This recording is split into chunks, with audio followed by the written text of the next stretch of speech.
Now, obviously, there are a lot of pros and cons to all of this assimilation. There's good things and bad things. I'm sorry, not to all this assimilation, to all this immigration. There are good things and bad things for the immigrants, and there are good things and bad things for the United States itself. So, obviously, the first pro/con is going to be assimilation.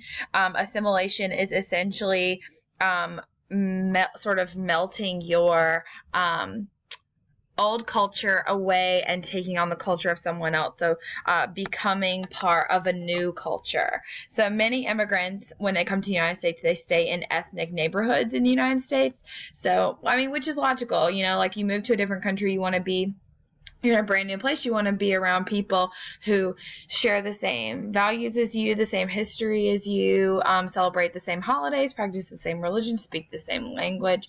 So that's when we see you know, famous ethnic neighborhoods like Little Italy and Chinatown in New York, places like that start to pop up because people will want to sort of live with what is familiar. Most big cities have immigration rates as high as 40%.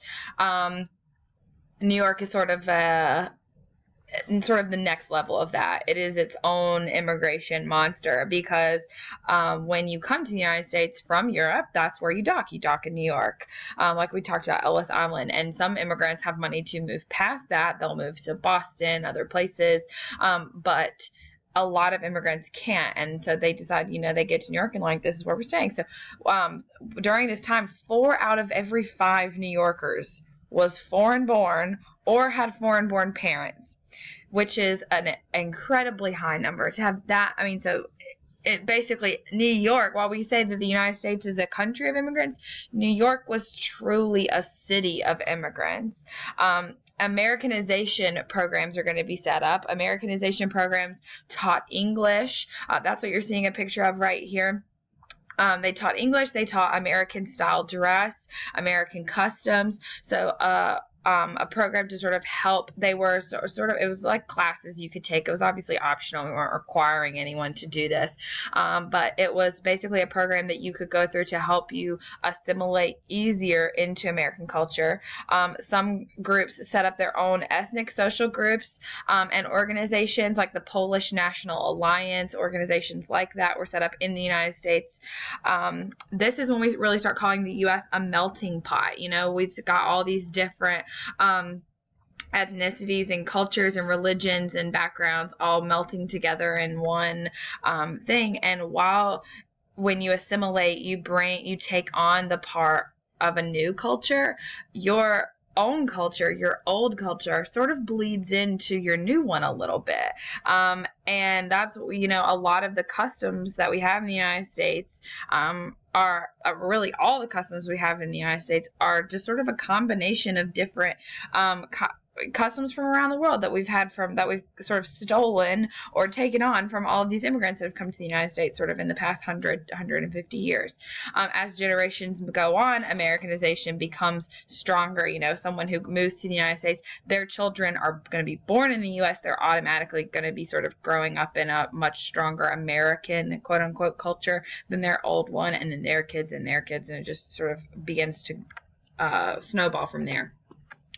But obviously, there are always going to be people who are unhappy about high levels of immigration. Racism, you know, is not just a thing of the past, but a thing of the present as well.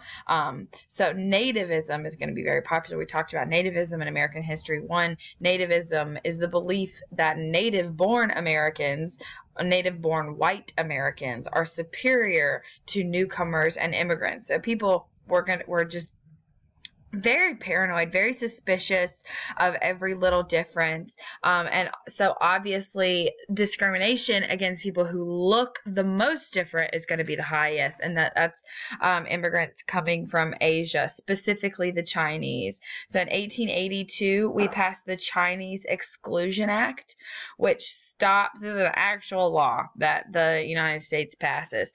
It stops immigration of Chinese laborers and limits the rights of the Chinese immigrants immigrants that are already here, that were here before the law was passed. So even with the law, we're very blatantly and openly discriminating against Chinese immigrants with the Chinese Exclusion Act.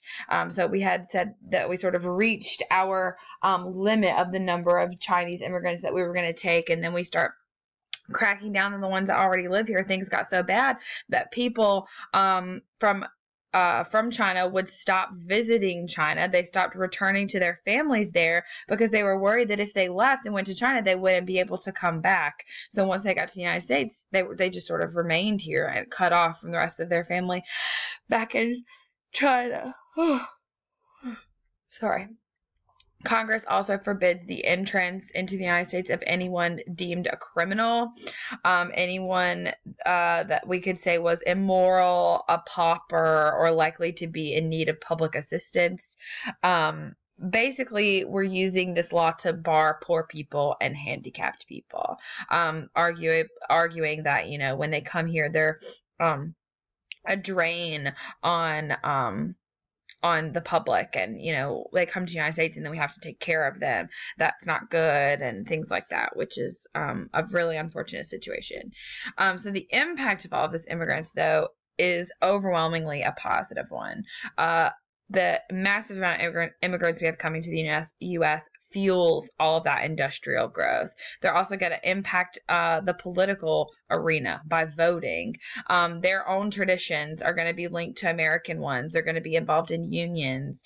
They're going to have their own unions, totally immigrant unions. We're going to see a lot of things happening in the United States because of these immigrants. One of the biggest effects of all that immigration is really the growth of cities. We see a lot of things happening because of how big our cities are getting. That's really called urbanization. Urbanization is when the number of cities and people living in a city increases dramatically, and that really, really happens here towards the end of the 19th century. Most of these big cities are located in the Northeast, the waterways of the Midwest, and then the Pacific Coast. So any major city early in a country's development is going to be located near a body of water for obvious reasons. Water is used for any type of environmental development. It's used for transportation. It's used for agriculture. It's used for everything. So bodies of water are always near big cities. So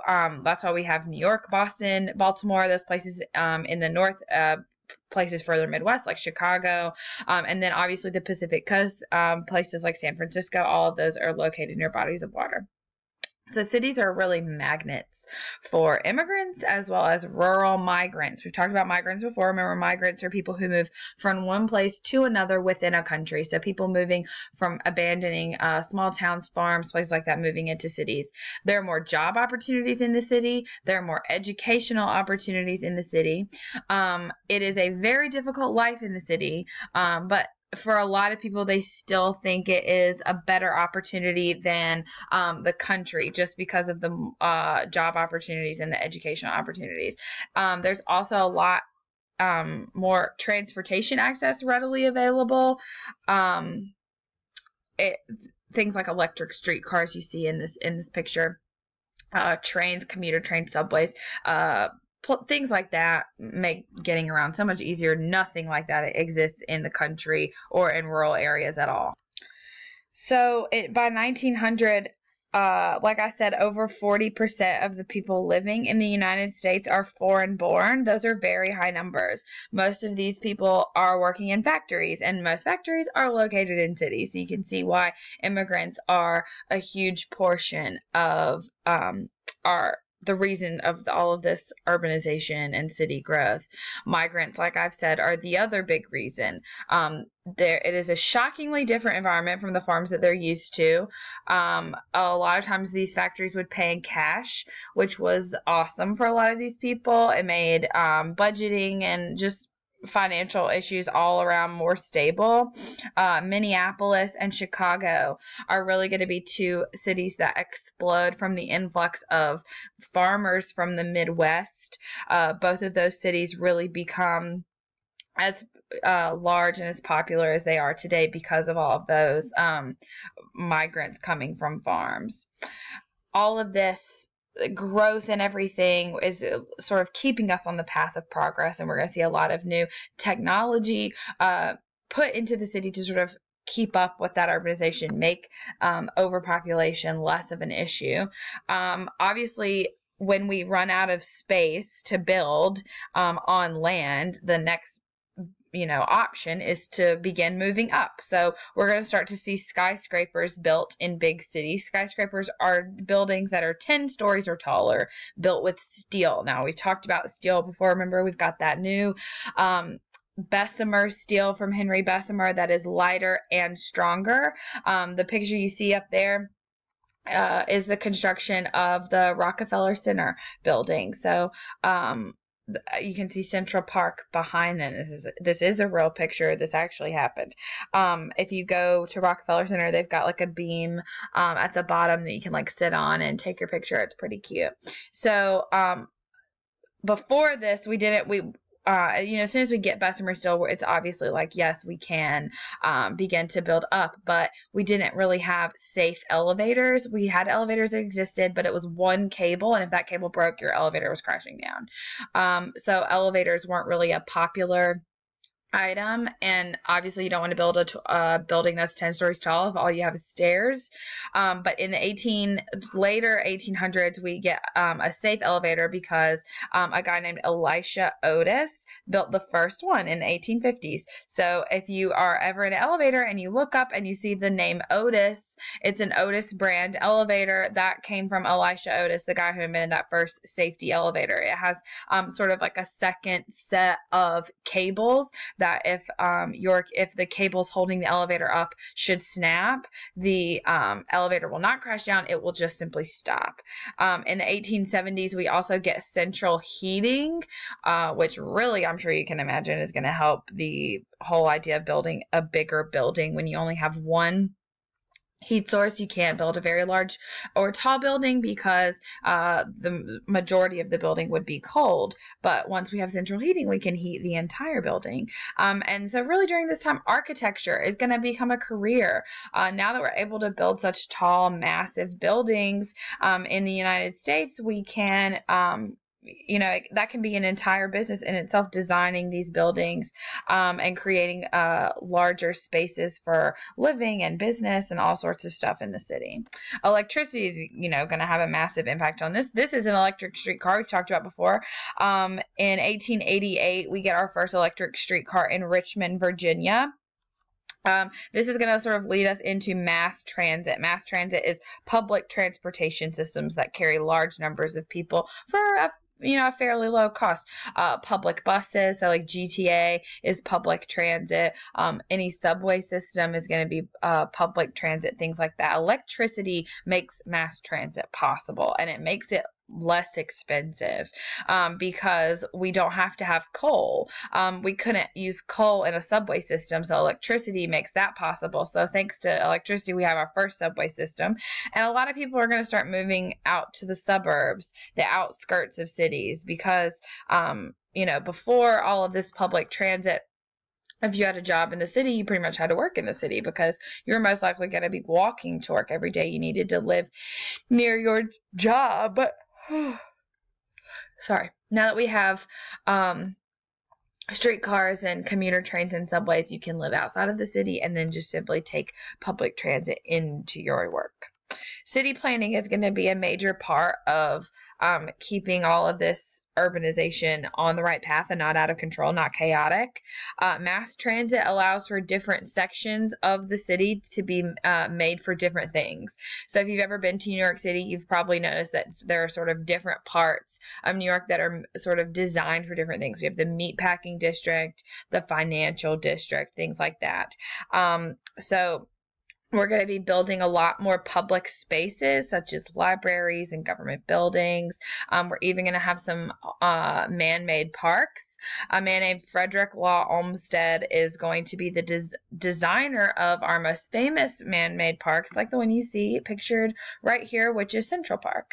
And if you've never been to New York, I obviously recommend it. It's a beautiful place. But Central Park is an incredible facility, and it looks big, obviously, when you look at it, but it is so much bigger than you realize, and you don't really realize how massive it is until you're walking through it. I mean, it just sort of goes on forever. So none of these, we've got all this advancement in technology. Nothing is going to be perfect. We're going to see still plenty of problems in the city anyway.